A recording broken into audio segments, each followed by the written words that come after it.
James Walbourne, one of the best guitarists in London, is with us today. Welcome to Take Me to the River's YouTube channel. I'm Martin Shore, producer and director of Take Me to the River.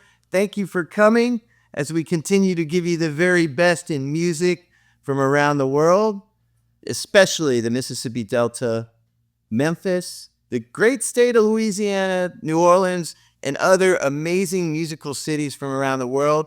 And we also try and bring you the very best of those musicians from around the world. And tonight, we have one of those. We're lucky. We have one of the best guitarists in London, James Walbourne, His Lordship, and lead guitarist of the Pretenders. Welcome, James.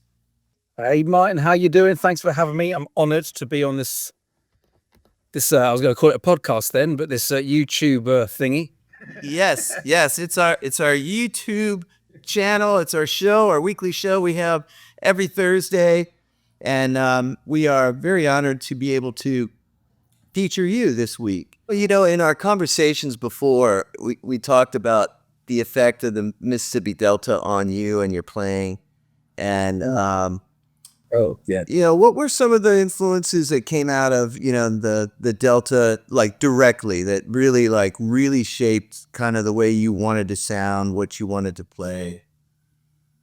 I mean, for me, it was interesting because we were talking about the New Orleans stuff, you know, and that New Orleans music was a massive part. My dad took me to New Orleans when I was about 7, 8 years old, and it really sort of was an eye-opener, you know, and we were in love with New Orleans music as well, and all the blues from Memphis and the rock and roll from Memphis, and, you know, all of it.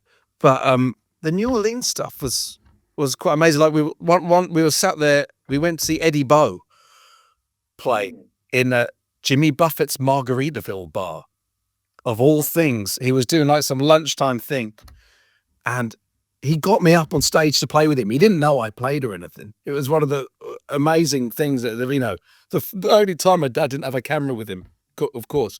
But he like, will you come up here and play one? It's like, so I sort of sat there and muddled through a blues in C with him, you know, 2 songs. So that was kind of like, but it was, you know, things like that were like, I still think that's quite amazing, you know, but the Neville Brothers are huge. We used to go and see them all the time in London from when they did, I think, first song, the Yellow Moon tour. It was that one.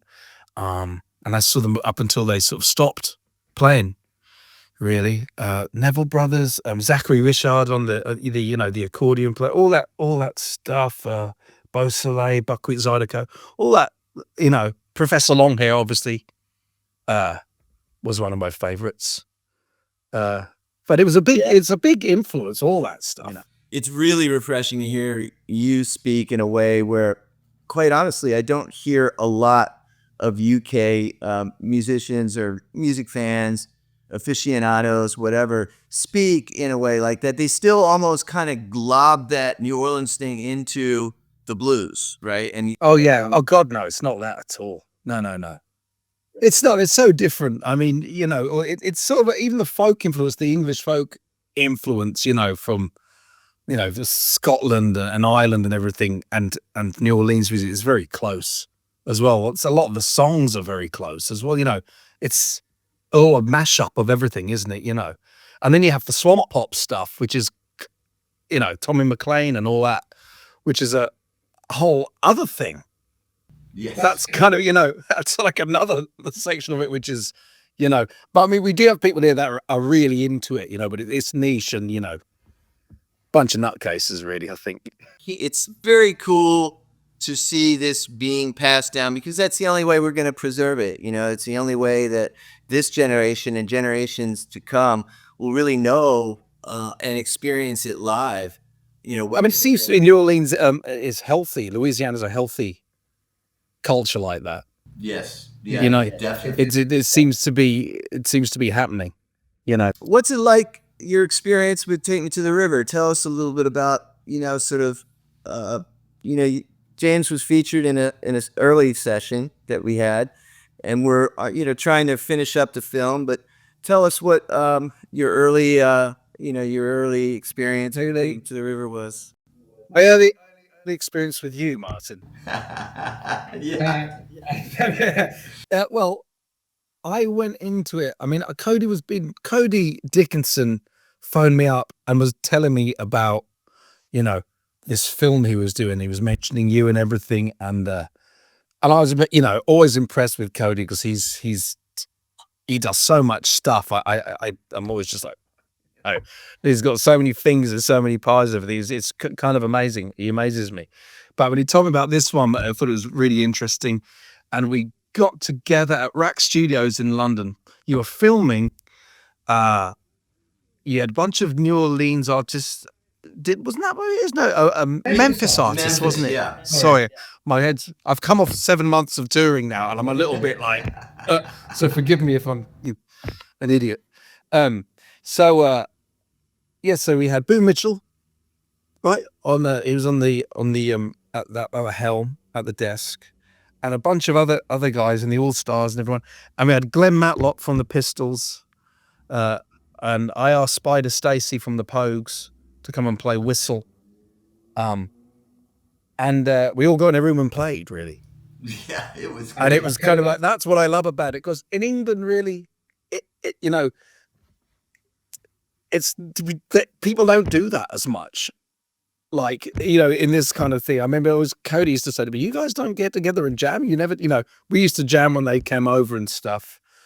And it was like, for us, it was like, this is great, jamming. And Cody was like, no, we never do this. But you never get together and jam. It's like, not really.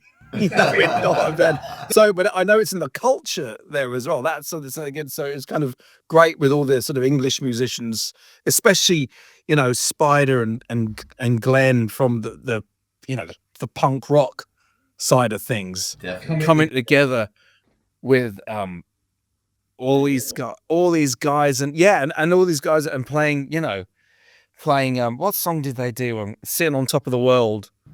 Yeah. And it was kind of great to hear the Irish whistle come together with the Arthur Turner's daughter. Let me hear a little bit about the Pretenders. James has been the lead guitarist for the Pretenders for 15 years, I think, maybe a little About that now. Oh.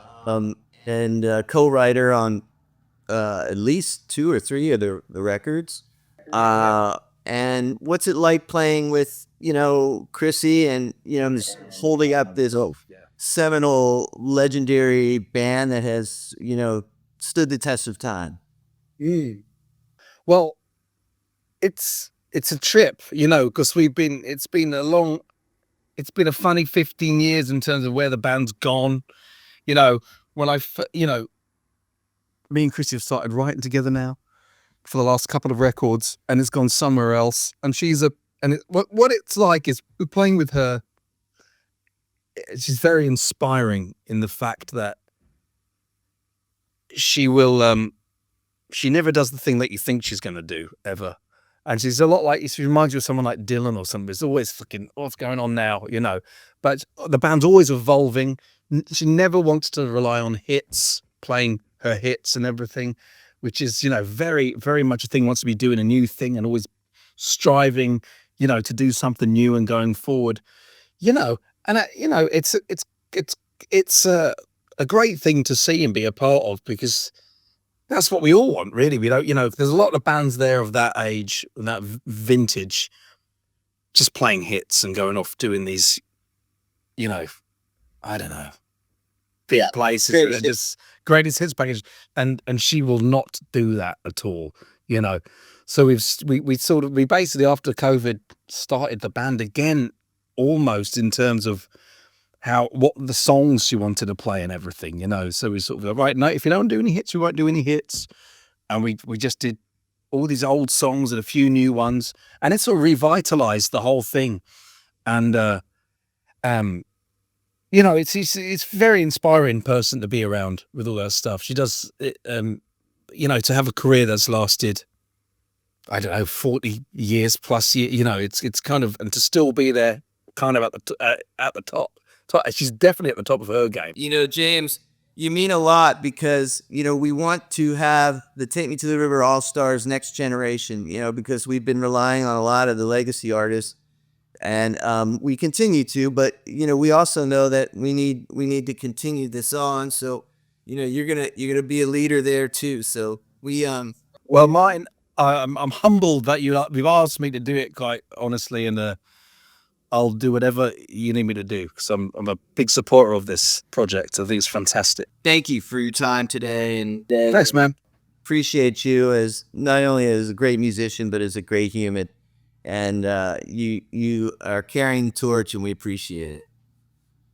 Thanks, Martin. I appreciate that, mate.